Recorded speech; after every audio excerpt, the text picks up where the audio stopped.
네, 여러분 안녕하세요. 9월 3일 금요일입니다. 크립토 모닝 소피고요. 자, 오늘 시장 분위기 간단하게 살펴보도록 하겠습니다. 비트코인과 이더리움 비롯해서 디지털 자산들 모두 상승 쪽으로 좀 방향을 틀어줬는데, 문제는 알트코인들은 좀 분위기가 안 좋은 것들도 있다는 거예요. 코인 마켓캡 독일 확인해 보면요, 상위권에 있는 디지털 자산들 상승하고 있는 게 대부분이지만 하락하고 있는 게 조금씩 나오고 있습니다. 혼조세로 거래가 되고 있는 모습입니다. 시장 분위기 간략하게 살펴봤고요. 뉴스로 바로 넘어가 보도록 할게요. 미국에서는 지금 고용지표가 많이 주목을 받고 있죠. 사실 이게 주식시장의 문제만은 아닌 게, 고용지표가 잘 나오면 연준이 테이퍼링에 나설 가능성은 커지고, 그렇게 되면 유동성이 줄어들고, 그러면 주식뿐 아니라 이 가상자산 쪽도 타격을 받을 수밖에 없습니다. 뭐 그 영향에 대해서는 사실 주식시장에 대한 영향도 크진 않을 거다, 이런 분석 나오고 있긴 한데요. 그래도 당장 이 테이퍼링 뉴스가 단기적으로는 좀 악영향을 끼칠 수도 있기 때문에 주목하고 있는 건데, 일단 신규 실업수당 청구 건수가 발표가 됐는데, 이게 팬데믹이 나타난 이후로 최저치를 기록했다라는 소식이에요. 이게 2021년 자료고 이게 2020년인데, 2020년에 코로나 팬데믹이 처음 나왔을 때 이만큼 늘었죠. 그러다 점점 줄어오면서 지금 34만 건까지 줄어든 건데, 이게 뭐냐면요, 한국에서도 실업급여 신청하러 가잖아요. 주간으로 미국도 한국으로 따지면 실업급여를 신청한 사람들을 조금 계산을 해서 발표를 하는데, 그 건수입니다. 이게 줄어들었다는 거는 고용지표가 나아지고 있다는 거고, 블룸버그가 예측을 했을 때 이게 34만 5천 건일 것이다 라고 했었는데, 그보다 더 낮은 수치로 발표가 된 거죠. 자, 이렇게 되면 자연스럽게 이 고용지표 발표로 눈이 갈 수밖에 없는데, 신규 실업수당 청구 건수는 고용지표 중 하나고요. 이제 금요일에, 현지 시간 금요일에 또 실업률이 발표가 되기 때문에 이걸 주목하게 되는 겁니다. 예상치는 72만 5천 건의 새로운 고용이 나타났다인 건데, 이게 발표가 돼봐야 알겠죠.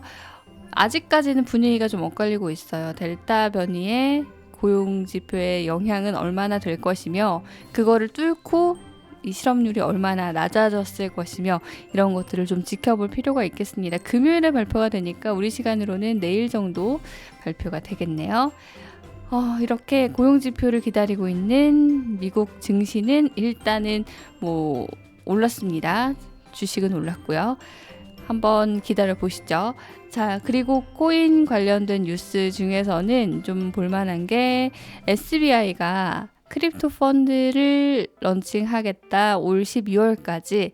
자, 이런 발언을 했다고 합니다. SBI 임원에게서 나온 이야기인데, 만약에 이 첫 번째 게 성공을 한다면 두 번째 펀드도 출시를 할 거다 하면서 벌써 두 번째 얘기까지 나오고 있습니다. 일본 같은 경우는 사실은 이 디지털 자산 시장이 굉장히 성숙했다는 평가를 받고 있죠. 만약에 이 펀드가 출시가 된다면 비트코인, 이더리움, 비트코인 캐시, 라이트코인, 리플 등에 대한 투자 기회가 일본 거주자들에게 열릴 거고, 이게 아마도 11월 말까지는 출시가 될 거다. 그래서 12월부터는 투자할 수 있을 것이다. 자, 그리고 여기에 주목할 만한 게 이 투자 단위가 좀 큽니다. 100만에서 300만 엔까지 예치를 할 수 있다, 최소. 그래서 규모가 꽤 커질 거다라는 이야기 나왔고요. 자, 문제는 일본에도 금융당국 FSA라는 곳이 있는데, 여기서 아직까지는 이걸 승인을 하지 않았다는 거예요. 그리고 우리나라로 따지면 금융위원장 정도의 분이죠. 이 주니치 나카지마라는 분이 새로 임명이 됐습니다. 새로 임명이 돼서 일본에서 가상자산 거래소 운영하는 것은 아마 좀 쉽지 않을 거다라고 발언을 했습니다. 그렇기 때문에 이분도 뭐 그렇게 디지털 자산에 친화적인 분은 아니에요. 하지만 일본 같은 경우는 워낙 오랫동안, 예전에 한번 거래소가 파산하고 나서 오랫동안 이 법제화에 대한 고민을 해왔던 나라라서, 일본에서 만약 정말 이 크립토 펀드가 출시가 된다라고 하면 한편으로는 부러운 얘기가 될 거고요. 또 한편으로는 이 가상자산 시장에 좀 많은 도움이 되는 뉴스가 아닐까 싶네요. 자, 그리고 한국 뉴스로 조금 살펴볼게요. 곱박스가 레버리지 코인을 전부 폐지하면서 법 위반 소지가 있다라고 이야기를 했죠. 상장 폐지를 했는데 결국 이제 얼마 남지 않은 특검법 유예 기간을 대비를 좀 하겠다는 거죠. 아직까지 이 유예 기간을 조금 더 연장을 해야 된다라는 이야기가 있었는데 이 고승범 금융위원장이 안 된다, 그냥 가야 된다, 연기는 없다라고 지금 발언을 하고 있거든요. 그렇기 때문에 24일이 신고기한 마지막이 될 것 같습니다. 그렇기 때문에 아직 업비트밖에 신고를 하지 못했거든요. 거래소들이 꽤 많잖아요. 많기 때문에 이 줄폐업이 된다면 또 시장에 단기적으로 또 영향을 줄 수도 있는 이슈여서요. 여러분들 이것도 같이 계속 살펴보셔야겠습니다. 자, 오늘 전해드릴 소식은 여기서 마무리하고요. 일정 보면서 오늘 방송 마무리하도록 하겠습니다.